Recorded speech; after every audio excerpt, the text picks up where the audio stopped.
உங்கள் விதியை மாற்றும் வல்லமை படைத்தவர் சனி பகவான் என்று உங்களுக்கு தெரியுமா? வாழ்க்கையில் தடைகள், கஷ்டங்கள் என்று தடுமாறுகிறீர்களா? இதோ உங்கள் துன்பங்களை நீக்கி நல்வழிகாட்டப் போகும் அந்த புனித தலம். வணக்கம் நண்பர்களே, இது உங்கள் எம்பிஏ மீடியா. இன்று நாம் பார்க்க போவது சனீஸ்வர பகவானின் அருளாட்சி புரியும் திருநள்ளாறு தர்பாரண்யேஸ்வரர் கோவிலை பற்றி. சனிக்கிழமை சனீஸ்வர பகவானை வணங்குவது ஒட்டுமொத்த ஜாதக தோஷங்களையும் நீக்கும் என்பது காலம் காலமாக நிலவி வரும் நம்பிக்கை. ஹிஸ்டரி/மிஸ்டரி. ஏன் திருநள்ளாறு இவ்வளவு சிறப்பு? நளமன்னனின் வரலாற்றோடு தொடர்புடைய இந்த தலம் ஈசனின் அருளோடு சனி பகவான் தனி சன்னதியில் வீற்றிருக்கும் அபூர்வமான இடம்.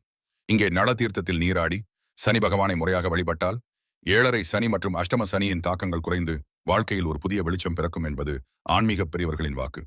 சரி, சனீஸ்வர பகவானின் அருளை பெற என்ன செய்ய வேண்டும்? முதலாவதாக, சனிக்கிழமை அன்று 7 தீபம் ஏற்றுவது மிகவும் விசேஷம். இரண்டாவதாக, மற்றவர்களுக்கு செய்யும் சிறுதானம் கூட சனி பகவானின் கோபத்தை தணிக்கும். மூன்றாவதாக, அகங்காரத்தை விட்டுவிட்டு பணிவோடு வணங்குங்கள். அதுவே போதும், உங்கள் விதி மாறும். வாழ்க்கையில் நம்பிக்கையுடன் முன்னேறுங்கள். இந்த சனிக்கிழமை உங்கள் வீட்டில் உள்ள சனீஸ்வர பகவானை மனதார நினைத்து வழிபடுங்கள். பலரும் நினைக்கிறார்கள், சனி பகவான் என்றால் துன்பம் தருபவர் என்று. ஆனால் உண்மை அதுவல்ல. அவர் ஒரு நீதிபதி. நாம் செய்யும் தவறுகளுக்கு ஏற்ற பாடத்தை உணர்த்தி நம்மை செதுக்குபவர். திருநள்ளாறு தலத்திற்கு வரும்போது நம் கஷ்டங்களை மட்டும் சுமந்து வராதீர்கள். உங்கள் கர்வத்தை அங்கே விட்டுவிட்டு வாருங்கள். ஒரு நீதிபதியின் முன் எப்படி பணிவுடன் நிற்போமோ அப்படி சனீஸ்வரனின் சன்னதியில் நில்லுங்கள்.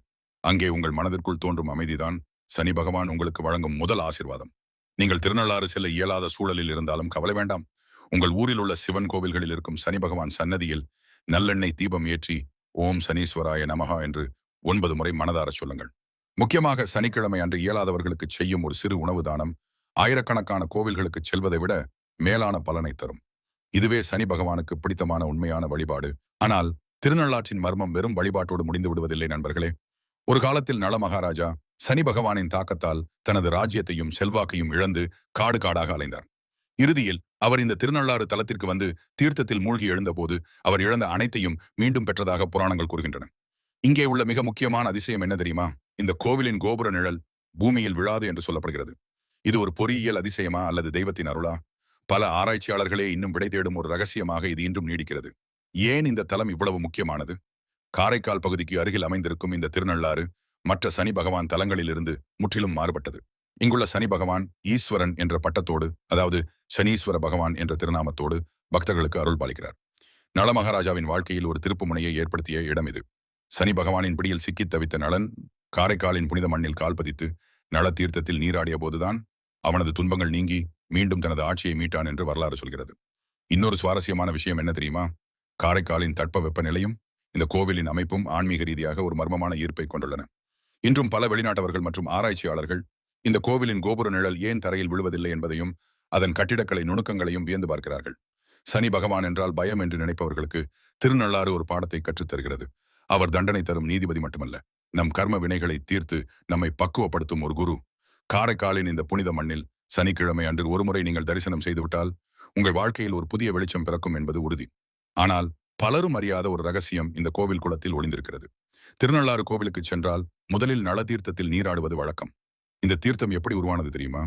புராணங்களின்படி சனி பகவானின் தாக்கத்தால் பாதிக்கப்பட்ட நளன் இந்த தீர்த்தத்தில் நீராடிய போதுதான் அவனது உடல் மற்றும் மனதில் இருந்த கர்ம வினைகள் நீங்கின. இன்றும் இந்த நள தீர்த்தத்தில் நீராடுபவர்களுக்கு மனக்குழப்பங்கள் நீங்கி தெளிவான சிந்தனை பிறப்பதாக பக்தர்கள் நம்புகிறார்கள். இன்னொரு ஆச்சரியமான விஷயம், இந்த தீர்த்த குளத்தின் நீர் பல நூற்றாண்டுகளாக தூய்மையாகவும் மருத்துவ குணங்கள் நிறைந்ததாகவும் இருப்பதாக கூறப்படுகிறது. பல பக்தர்கள் இந்த நீரை தங்கள் உடலில் தெளித்துக் கொள்வதை ஒரு பெரிய பரிகாரமாகவே கருதுகிறார்கள். அங்கே நீங்கள் சென்றால் அந்த குளத்தின் ஓரத்தில் நின்று ஒரு நிமிடம் கண்களை மூடி கவனியுங்கள். அந்த இடத்தின் அமைதியும் அந்த அதிர்வலையும் உங்களுக்குள் ஒரு புதிய சக்தியை கொடுப்பதை நீங்கள் உணர முடியும். இது வெறும் நம்பிக்கை மட்டுமல்ல, பலருடைய வாழ்க்கையில் நடந்த உண்மையான மாற்றங்கள். ஆனால் நினைவில் கொள்ளுங்கள் நண்பர்களே, தீர்த்தத்தில் நீராடுவது உடல் தூய்மைக்கு மட்டுமானது. ஆனால் நம் மன தூய்மைதான் சனி பகவானுக்கு பிடித்தமானது. பொய், புரட்டு மற்றும் மற்றவர்களுக்கு தீமை செய்வதை தவிர்த்து நேர்மையான பாதையில் நடப்பவர்களுக்கு சனி பகவான் என்றும் ஒரு பாதுகாவலராகவே இருப்பார். முதலில் கோவிலுக்குள் நுழைந்ததும் நள தீர்த்தத்தில் நீராடுவது சிறந்தது. முடியாதவர்கள் கைகளை கால்களை கழுவிக்கொண்டு சுத்தமாக உள்ளே செல்லுங்கள். அடுத்து கோவில் பிரகாரத்தை சுற்றி வந்து மூலவர் தர்பாரண்யேஸ்வரரை தரிசியுங்கள். அதன் பிறகே சனி பகவானின் சன்னதிக்கு செல்ல வேண்டும். சனி பகவானுக்கு செய்ய வேண்டிய மிக முக்கியமான வழிபாடு எள் தீபம். சனி பகவானுக்கு பிடித்தமான நல்லெண்ணெயை ஊற்றி கருப்பு எள் முடிச்சு போட்டு நம்பிக்கையோடு தீபம் ஏற்றுங்கள். உங்களிடம் இருக்கும் கஷ்டங்கள், பயங்கள் அனைத்தையும் அவரிடமே சமர்ப்பித்து விடுங்கள். அவர் நீதிபதி. நேர்மையாக வாழ்பவர்களுக்கு அவர் ஒருபோதும் துன்பம் தருவதில்லை.